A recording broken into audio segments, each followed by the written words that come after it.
Hey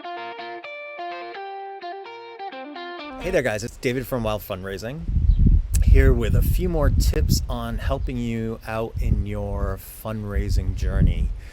Today, we're going to be talking about raising items for your silent auction event and how to start to organize a list of potential donators and retailers that would be interested in donating items for that silent auction.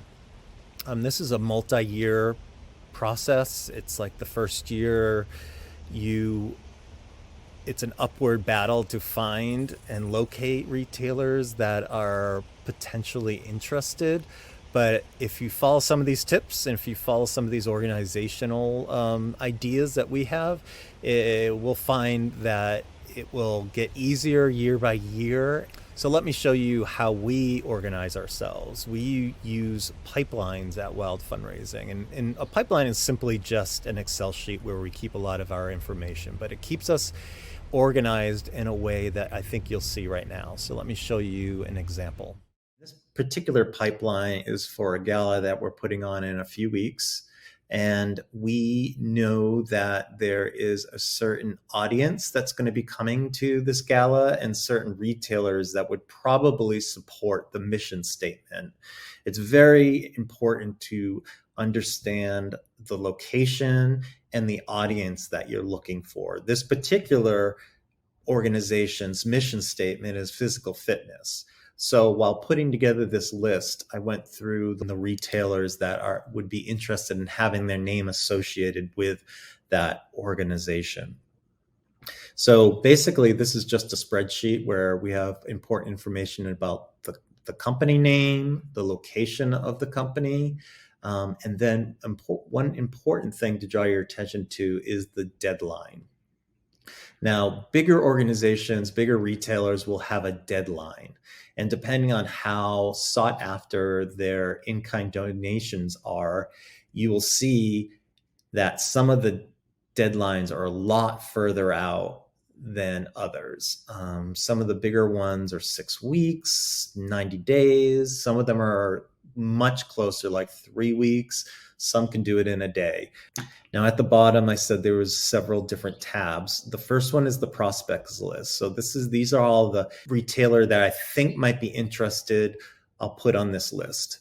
And through their website or through their phone number, I'll whittle down who and what they have to offer. Sometimes they're not interested. Sometimes they just cannot give an in-kind donation. With the COVID pandemic, it's been very hard on some different retailers than others. So some of them just will not be willing to give, and others will have a community outreach program where they're prepared to give in-kind donations in exchange for some sort of recognition at your event.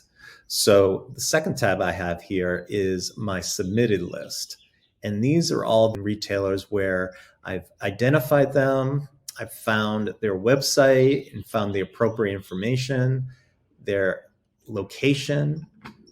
And then what we do is we keep extensive notes on who we contacted if we submitted a request. Like right here, we did an online request where they had an application that was set up on their website. And then if there's any necessary follow-up, like an email that needs to be followed up with maybe a manager and an owner, they might want us to call back in a few weeks and double check with them and review their processes, that sort of thing. So this tab is the awarded tab, which is the most exciting one because these are the organizations and retailers that have actually said that they would commit to giving.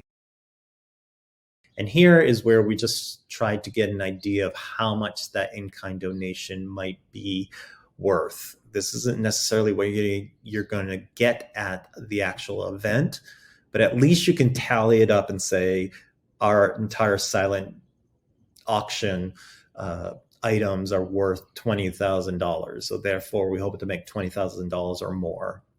and then the specific item that they have committed to donating. And then the last column here is when they're going to be ready to be picked up, because you're going to need a volunteer or a staff member or somebody to pick up all of these donated items. And then the fourth tab, which is kind of the saddest tab, is the declined. These are the different retailers that I've approached, and they've just said flat out that they cannot give this year. So I hope that gives you a little insight into how we organize ourselves. And it is something that might not work exactly for you, but you'll find a way of adapting it so that you can keep information all in one place. You can keep information organized.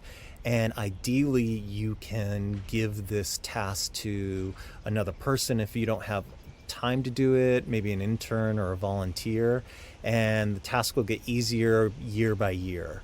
So be polite, be persistent, and don't be afraid to ask, because a lot of organizations and a lot of retailers have something already set up and they're just waiting for you to ask.